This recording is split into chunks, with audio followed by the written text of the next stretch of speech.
Raw just happened and it was a great show.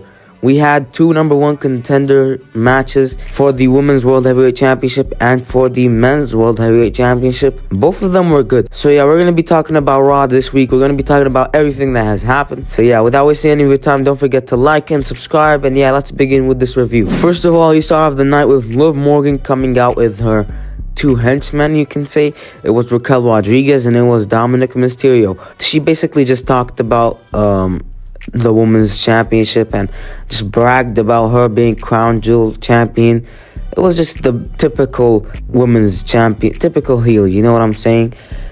Also, the crowd was amazing at the beginning. They were so hype and so loud, and that was a common theme throughout the whole night. They were very good tonight, and maybe even better than the crowd in Crown Jewel. But anyways, this will all lead to Bianca Belair and Jade Cargill coming out, and they talk about something that happened in the past. I don't particularly remember what that thing was, but tell me what that was. I don't remember what it was. But anyways, they were arguing and all that kind of stuff. It was a normal promo segment.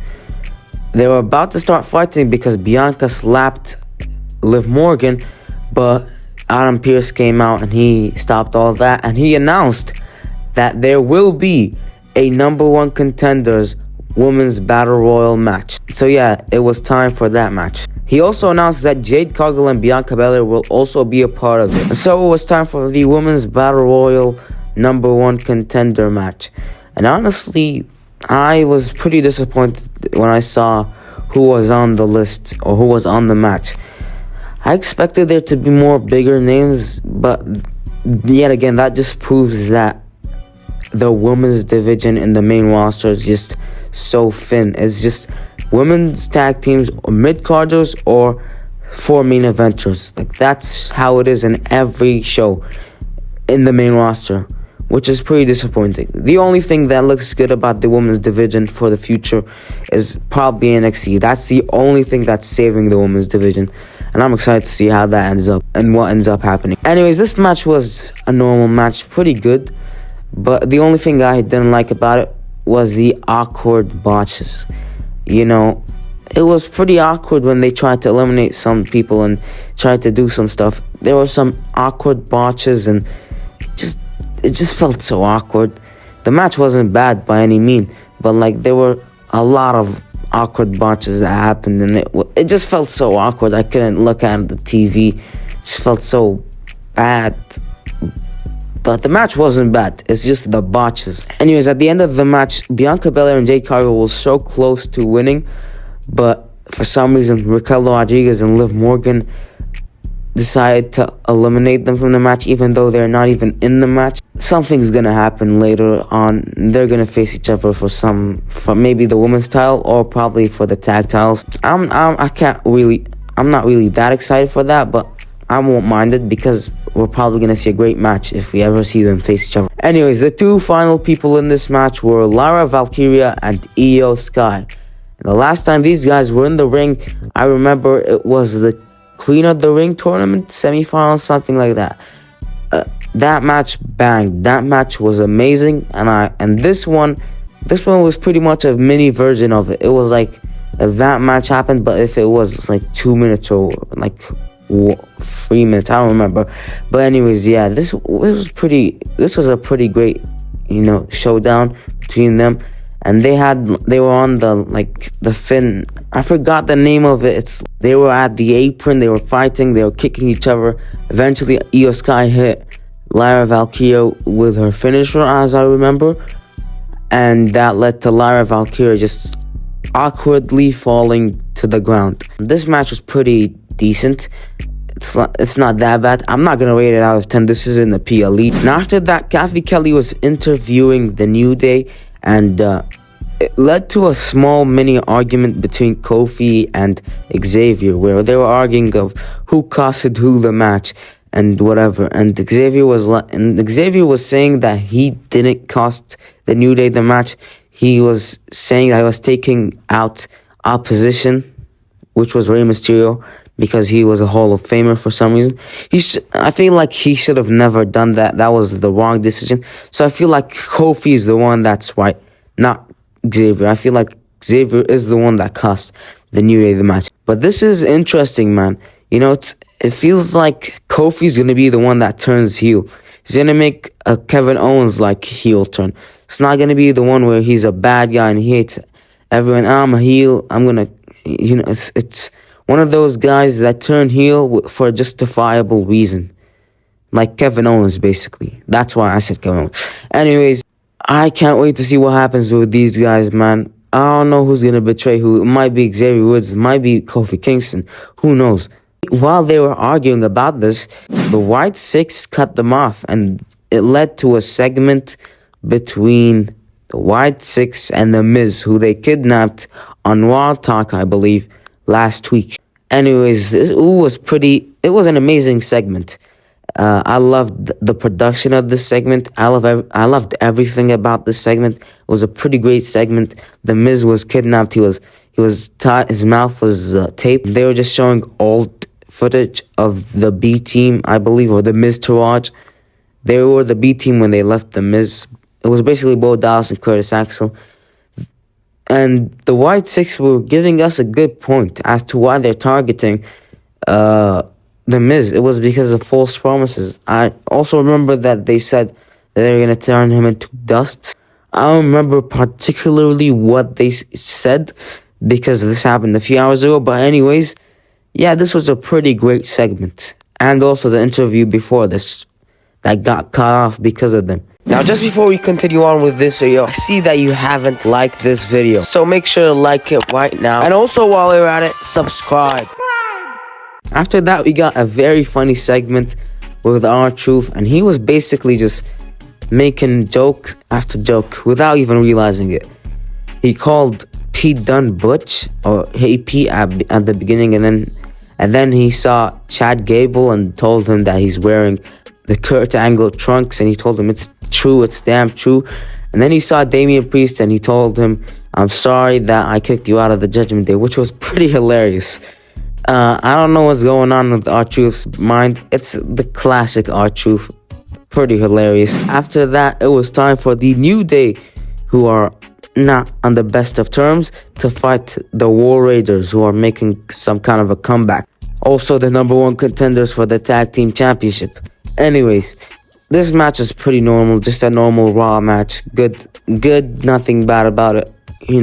Normal tag team match. Good. Yeah. That's about it. Also, Kofi Kingston was about to win the New Day the match. He was going crazy on the War Raiders. He was hitting everybody. He was going crazy. He was just carrying, and he was being clutch. He was like doing a 2v1, and then suddenly when he was about to hit his finisher, Xavier Woods tagged himself in, which made Kofi Kingston visibly frustrated, and that really costed the New Day the match, because immediately after that, Viking Raiders took hold of him and they just hit the finisher and won the whole match. Tension between the New Day is growing right now, and I just can't wait to see where this goes. I'm gonna be a little sad that the breakup happens when it eventually happens, but I can't wait to see when it happens. After that, Sami Zayn came out and he welcomed the Saudi Arabia crowd, talked to them in Arabic, told them that this is the first ever Arabic country to host a Monday Night Raw episode or something like that. I don't remember, but anyways, he was also proud that he was a part of his people and all that kind of stuff. Pretty wholesome stuff. Happy for him and happy for Saudi Arabia. But anyways, he got on to business. He talked about the Bloodline and everything that happened on Saturday. And then the Usos came out, and Sami Zayn said that he doesn't want to prove his allegiance to anyone. He already did those trials and all those court cases like last year in 2023. If you guys remember the segments, the iconic segments.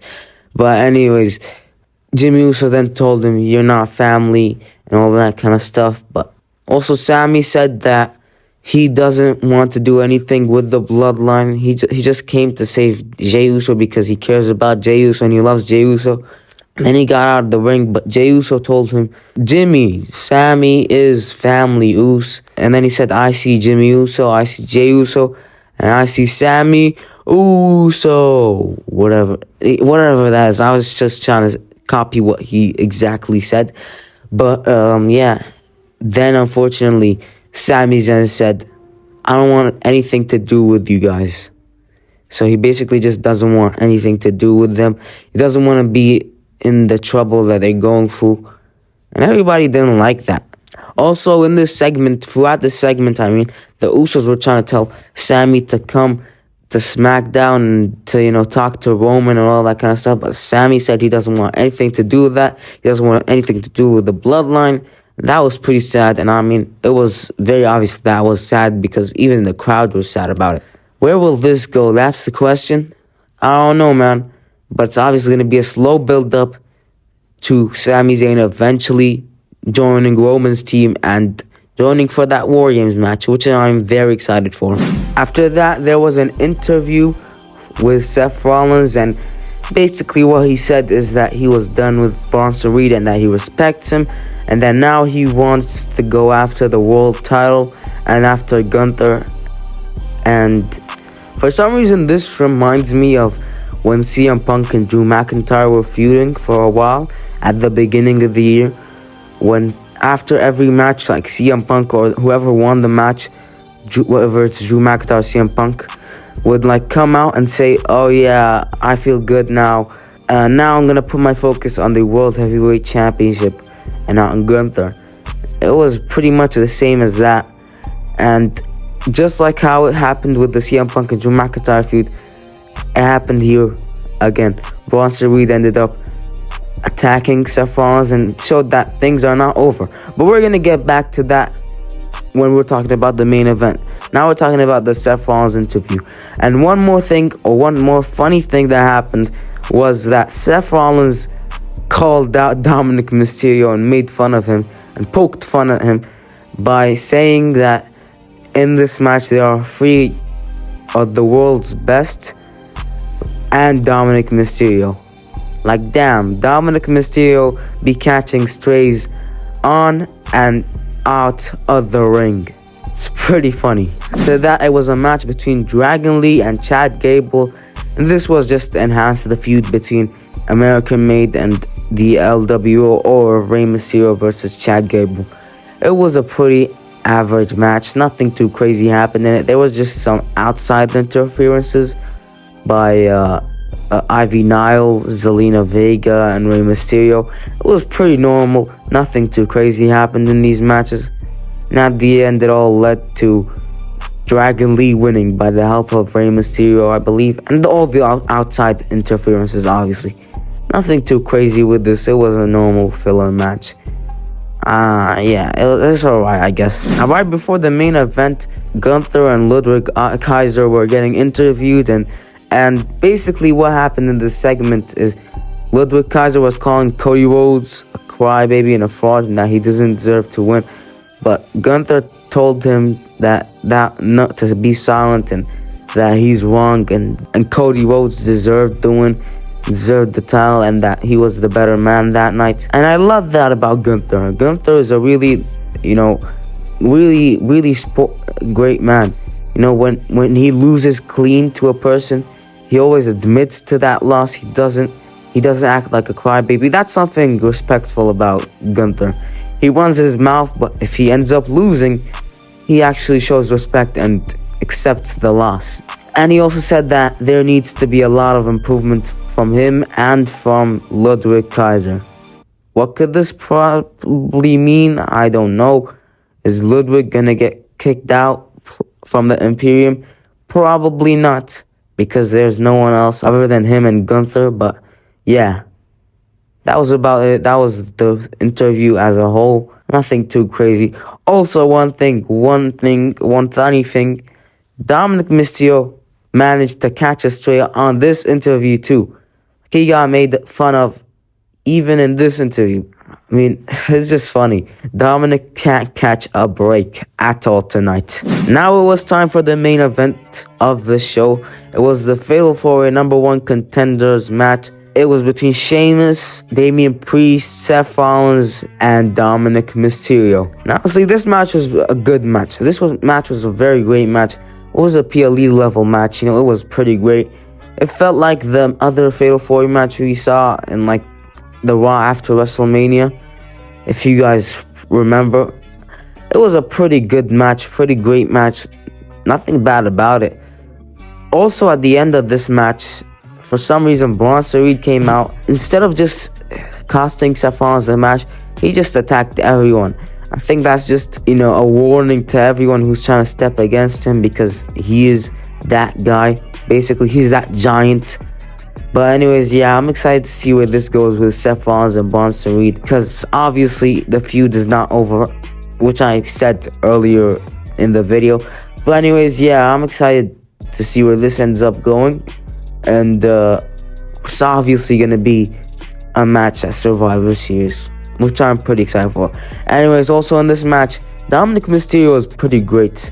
I genuinely for a second thought that he was going to be the one that wins, because he was catching too many strays on the interviews. He was getting made fun of a lot tonight. And I just thought, wait, what if he's trying to make us think that Dominic is not going to win, but he ends up winning and shocking everybody, making that heelish underdog win. I thought that was going to be the case, because that looked like that was what was going to happen, but it didn't end up happening. Damian Priest ended up winning in a pretty great match.